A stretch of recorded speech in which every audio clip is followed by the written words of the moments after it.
My question's a little bit confusing, so I hope it's going to be okay for the listeners and for yourself. Take your time.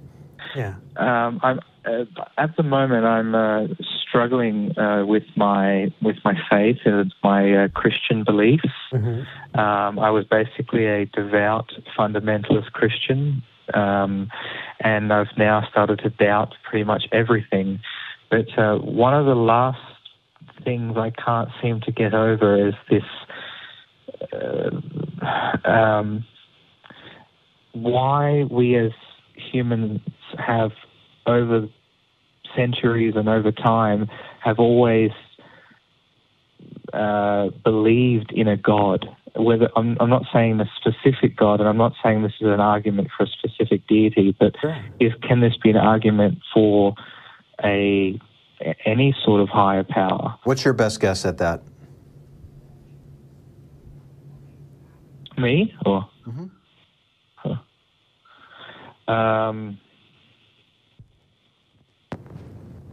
I don't know. If you had to, yeah.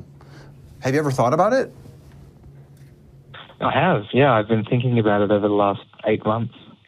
It's a great question. Yeah, why do so many humans tend to believe in a higher power? I think that's a great question. I think it's a valid question, because there are a lot of people that tend to believe in gods regardless of where they grow up.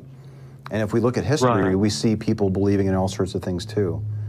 I mean, I have a... And I just remember like certain biblical verses or scripture that sort of says that when I bought into the apologists, jargon, that they said that,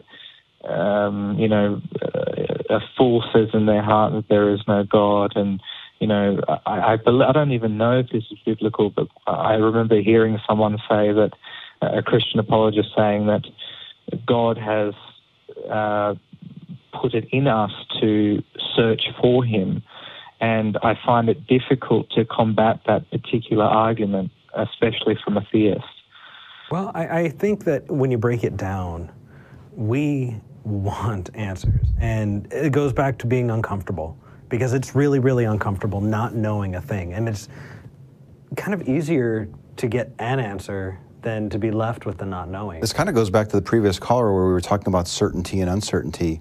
Yeah, I mean, if you look at a lot of early religions that we're able to trace back, a lot of those deities were explanations for natural phenomena that we did not have answers to, right? And so a lot of that, and I'm not saying that's all of it, but that is a piece, that's a significant portion, is it was easier to think that Thor was, using his hammer, and that's why you had thunder and lightning and cracks across the sky. There were Native American traditions that told stories about why the stars are up there.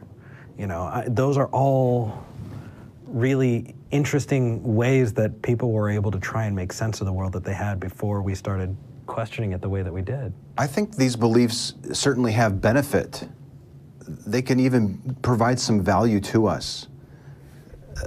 I wouldn't argue with that. I think believing that there is somebody watching over you to make sure that you avoid danger and you're going to see your loved ones again when you die.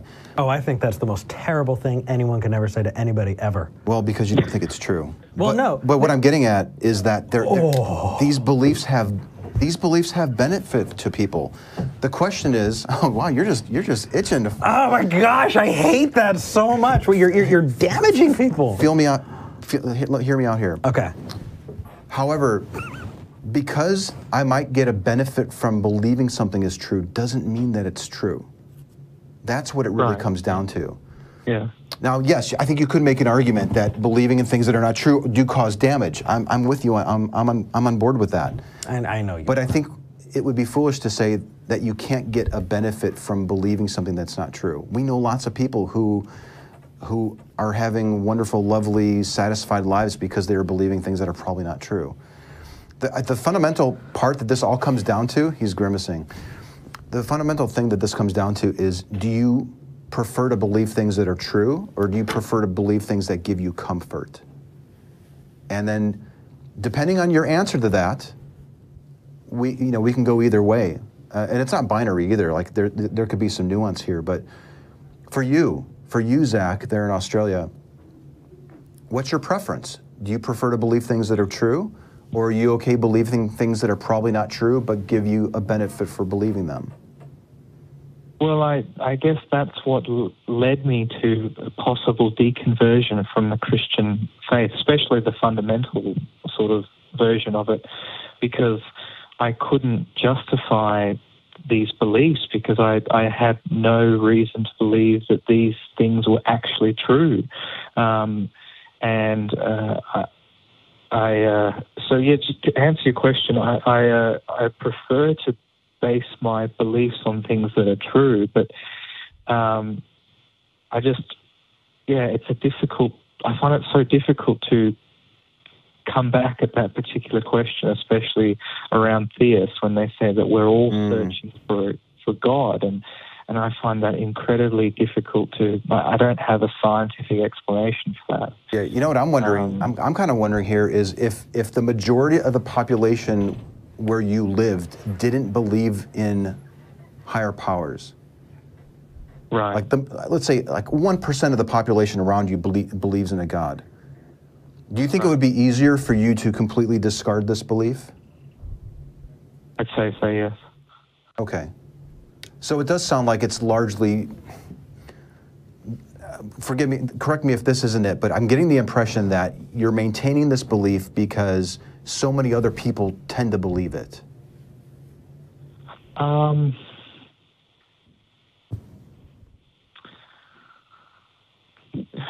Yes, but I think it's a little bit more complicated than that, because I just don't understand why there'd be such a need to believe in something if there wasn't some sort of truth to it. And I don't mean truth literally in terms of the literal definition of the word, but I don't know, some meaning or purpose to having a higher being. Because there's comfort. There's so much comfort. Yeah, if I told you that I was going to give you $1 million next week, you would have a really good week until the time were to come that I needed to give you that, and I didn't give you $1 million, right? But up until you found out that that was not true, that would have been a really freaking awesome week. Maybe maxed out a credit card or two, you know? Unless I'm defining $1 million to mean $5. Oh, no, okay. I'm Is sorry. That where the headache came from? I had to go back there. Okay. I'm sorry. But I mean, there absolutely are plenty of reasons that are not very honest for people to believe a thing, and comfort is a big deal. I mean, it's so much nicer to think that you're going to get to see a loved one after they die, versus coming to realize that everything that made them who you loved was all contained in a body that's no longer there. You know what I'm kind of wondering? You know? Do you know any non-believers who do find meaning in this life without believing in any gods? Do you have any friends, family members? Yes. How do you think that how do you think that they cope with difficulties and don't appeal to a higher power? How do you think that they're managing? Well, my father is basically a non-believer, and he just said that as long as you've got yourself, that's all you need, and that was sort of basically his philosophy throughout life. He felt he never needed a God or anything like that to get through life. I kind of disagree with your dad to a degree. Yeah. Because I'm a kind of person that needs community. I need others. Yeah. And I'm lucky enough that I'm looking out at a whole bunch of faces. Hi, live studio audience. You know, we're working on building this community together, you know, and I guess when it comes down to it, I know that I've talked about Nietzsche, and I've talked about nihilism. I've talked about that sense of anomie when you lose out on where you feel like your moral and ethical framework are, right? Right. But it gets better, and I'll show you how. And you had it. You actually gave it to us. We didn't even need to ask you. We didn't need to guide you somewhere. You had it. And you told us. And that is that you're building your own meaning. I mean, you get to create it. and you get to fulfill it. Yeah. And then you get to strive for other things. That's fucking amazing, Zach. That is incredible. That's so much better than someone, 2,000 years ago who told someone to someone else who wrote it down maybe, and if you don't do it, they're going to spank you. You get to, I mean, it's beautiful. It's an incredible thing to create and fulfill and to grow and to go, you know what? I have this want, and I'm going to create this purpose for myself, right? It's something that you are lucky enough to do, and I am just preaching to the choir. But it's because you called and you said that in the first place. I just want to underline it. I want to hold you up. I want to tell you that is way better than you're giving it credit. It's incredible. Underline it. It helps, and you get to have it, and it's real. It's real, Zach. Yeah, I think that's quite profound and quite poetic. I mean, sort of looking at life that way, and I think it's healthier to go life that way. It just, again, there is always that, unfortunately, anxiety sort of takes hostage over you at times, and sort of, the threat of hell and the threat of, the Pascal's wager and so on, they do sort of stay in your mind, and it's like, well, what if I'm wrong? And I always saw Christianity as sort of the best afterlife insurance policy, because, at least with Islam, at least from my understanding of reading the Quran, that it wasn't an eternal punishment. It may be punishment for a certain amount of time. And I even think that Christians, because I think the Quran mentions Jesus, but I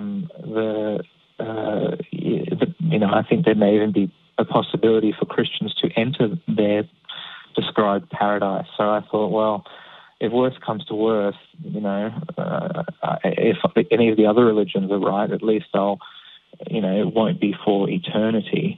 In fact, let me just jump in here real quick here, Zach, before we move on to the next caller.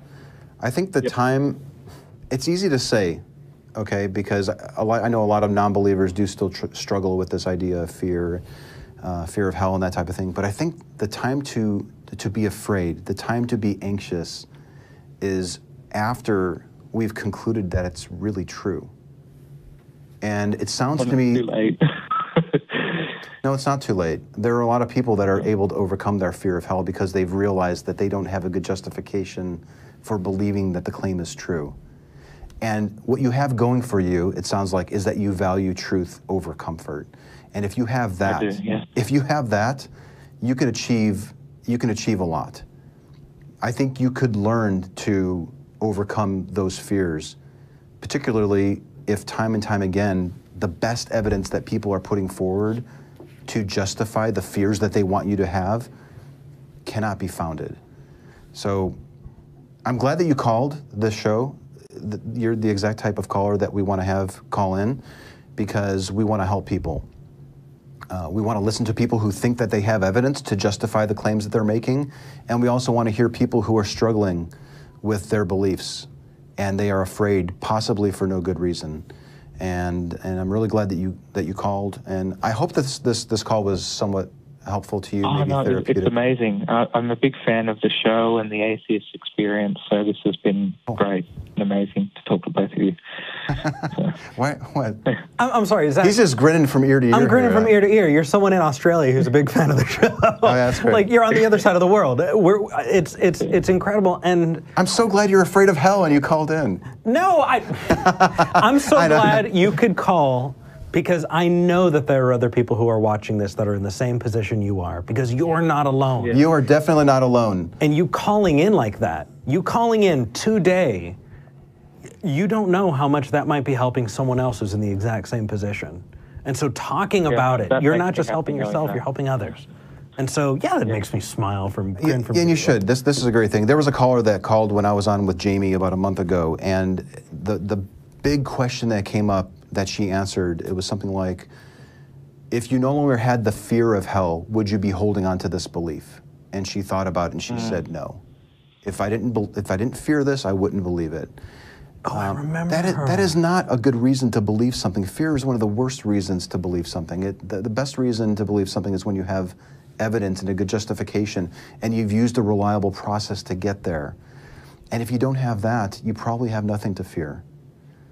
So I'm really glad that you called. There are a ton of resources on the Recovering from Religion website. If you search for that on Google, Recovering from Religion, they have some wonderful resources. One of the biggest topics that comes up when people want to live chat with one of their agents or call them on the phone is people who are they're at the last vestiges of abandoning this belief, or they've abandoned the belief and they're atheist, and they're still struggling with this idea of hell. You are not alone. There are a lot of people that struggle with this, and they eventually will overcome it. Some people struggle with it for their whole life. Sometimes it takes 20, 30 years. It depends on how long you've been exposed to these beliefs. But you can overcome it, and reaching out like you've done today is one of the biggest steps forward that I think a person can make. So, in the future, I'm grateful that you did so. Yeah, I am too. In the future, check out the Talk Heathen Facebook. I've seen people who've had these questions hop in, and I saw a lot of support. I saw a lot of people jump in. Sometimes people jump in and ridicule and that kind of thing. I know, exactly, but I saw a lot of love. So, good. Zach, hop onto Facebook, check out the Talk Heathen group, facebook.com/talkheathen. And then if you look back at this video, you'll see that we have our Reddit, how to email us, and where you can find Jamie and I on Instagram and Twitter. But specifically for this, hop onto Facebook, facebook.com/talkheathen, because there's some amazing people who are all fans of the show. Some of them might be in the same position. And I know that you'll find a good place there. Excellent. Thank you very much, guys. Hey, thank you. And holy crap, 5 in the morning over there? 5 in the morning. Have a wonderful day. I hope you spent some time thinking about this today. Definitely. Take care, brother. Thanks, guys. Bye. Wow. I know, right? Your show has reach, man. This is good. You have reach. Well, you're one of my inspirations. You kidding me? The internet is letting us, allowing us to make these connections, and it's freaking awesome. It's great.